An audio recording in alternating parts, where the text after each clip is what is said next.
जो कहानी आपको हम बताने जा रहे हैं इसको गौर से सुनिए। एक लेडी कांस्टेबल की एक कहानी है जो लेडी कांस्टेबल होते हुए हाथ में टैटू, बुलेट की सवारी और लड़कों की तरह हेयर स्टाइल रखती थी, बिल्कुल बिंदास, किसी से कोई फर्क नहीं पड़ता। लेकिन ये लड़की जब कहीं घूम कर आई और लौटी तो उसने सुसाइड कर लिया।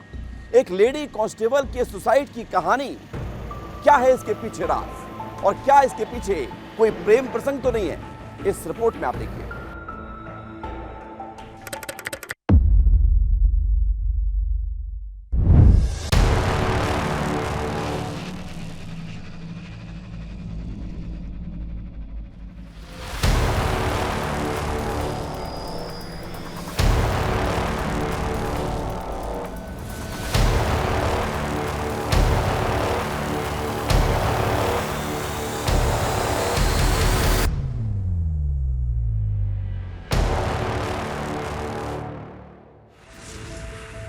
तारीख 10 जून,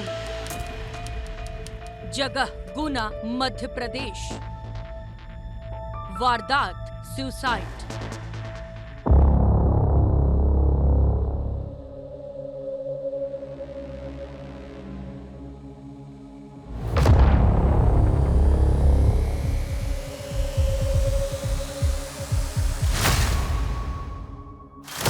गुना का पुलिस लाइन इलाका, सुबह का वक्त था। सरकारी क्वार्टर में अलग ही रौनक थी। पुलिसकर्मी अपने कामों पर निकल चुके थे, लेकिन हेड कांस्टेबल निशा शर्मा के क्वार्टर का दरवाजा नहीं खुला था।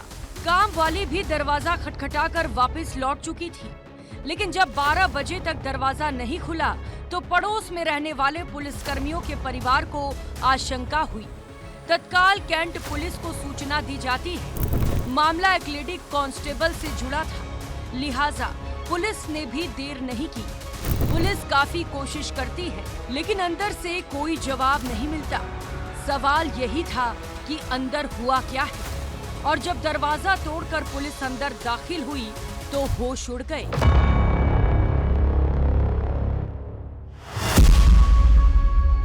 क्योंकि निशा शर्मा की लाश फांसी के फंदे पर लटकी हुई थी। चादर का फंदा बनाकर निशा शर्मा ने खुदकुशी कर ली थी। थाना कोतवाली में पदस्थ आरक्षक शर्मा हमारे कल 2-3 दिन से पहले छुट्टी पे थी, कल ही लौटी और आज सुबह उठी नहीं। काम वाली बाई भी आई थी, उन्होंने भी दरवाजा खटखटाया, उठी नहीं। तो फिर स्टाफ ने जाके देखा तो अंदर से अपने दरवाजा तोड़ के कैंट पुलिस तो देखा कि वो खंडे में खुली थी।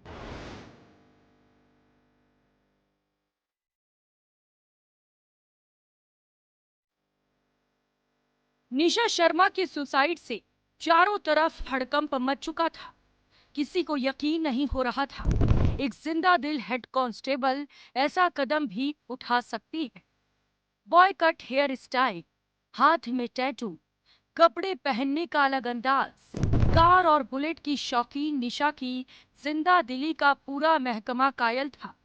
उसकी जिंदगी जीने का तरीका लोगों को आकर्षित करता था।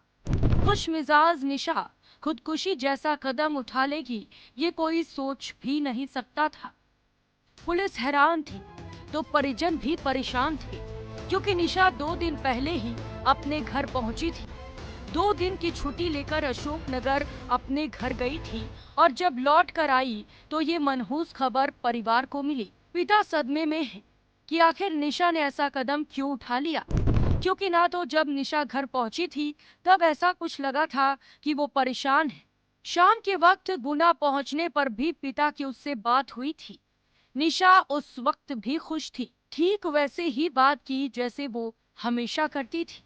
ना तो बातों में कोई राज छिपा था और ना ही ऐसा लगा कि वो किसी तनाव में है।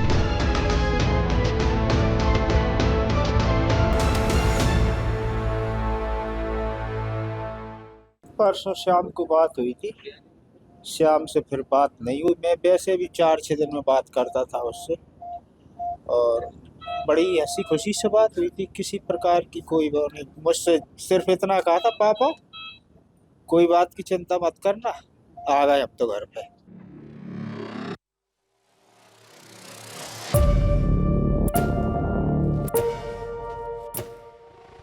होनहार कांस्टेबल का इस तरह से सुसाइड करना पूरे पुलिस महकमे को चौंका रहा था। पुलिस ने लाश को पोस्टमार्टम के लिए भेज दिया है ताकि उसकी मौत का खुलासा हो सके।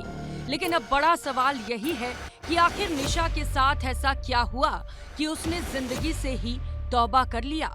आखिर उसके साथ क्या हुआ कि वो मौत के करीब पहुंच गई। क्या छुट्टी के दौरान उसके साथ कुछ हुआ था?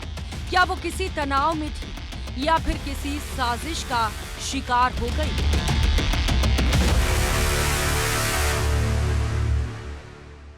अब किस कारण से उन्हें फांसी लगाई है, किसका कैसे घटना हुई है, इसकी जांच की जा रही है।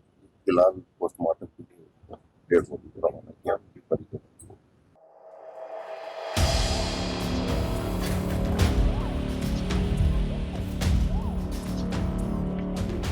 निशा शर्मा की मौत ने हर किसी को हिलाकर रख दिया है। पुलिस को पोस्टमार्टम रिपोर्ट का इंतजार है। मौके से कोई सुसाइड नोट नहीं मिला जिससे ये पता चल सके कि निशा ने ये खौफनाक कदम क्यों उठाया, जिसके चलते निशा की खुदकुशी का रहस्य और गहरा हो गया है। अब सवाल यही है कि आखिर निशा किस बात से परेशान थी? क्या वो नौकरी को लेकर किसी तनाव में थी? क्या उसके ऊपर कोई तनाव था? या मामला प्रेम प्रसंग से जुड़ा तो नहीं था? कहीं निशा किसी साजिश का शिकार तो नहीं हो गई थी?